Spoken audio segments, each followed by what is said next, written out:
বাঙালির সবচেয়ে পছন্দের খাবার ডাল আর আলু ভর্তা। এতে সময়ও কম লাগে রান্ধিতে, খরচও কম লাগে, কিন্তু খেতে ভালো লাগে। এই যে ডালের বলক আছে, এখন ডালটা তেলানি দিয়ে নেবো পেঁয়াজ রসুন দিয়ে। তেলানি দেওয়ার জন্য প্রথমে আমি পাল্লের মধ্যে তেল দেবো, তেলটা গরম করে নেবো। তেল গরম আছে, এখন পেঁয়াজ আর রসুন দেবো। এই যে এখন দেবো ডাল তেলানি, যাই যেটাই কোন পাঁচ মশলা বা পাঁচ ফোড়ন ডাল মশলা, আর আমরা কই ডাল তেলানি দিলে স্বাদ হয় ডাল।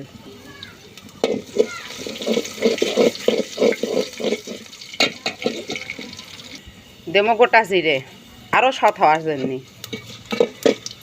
হয়ে গেছে পেঁয়াজ রসুন ভাজা, এখন এর মধ্যে ডাল ছেড়ে দেবো। এই যে ডাল আমার রান্ধন হয়ে গেল, আর এখন এর সাথে আলু ভর্তা করার জন্য যে পেঁয়াজ রসুন আর শুকনো পত্তে ভেজা থুসি, একে এখন ভর্তা করে নেবো। ঝাল ঝাল ভর্তার সাথে গোস্ত মাছ কিছুই লাগবার লাগে আর এইরকম ডাল থাকলে।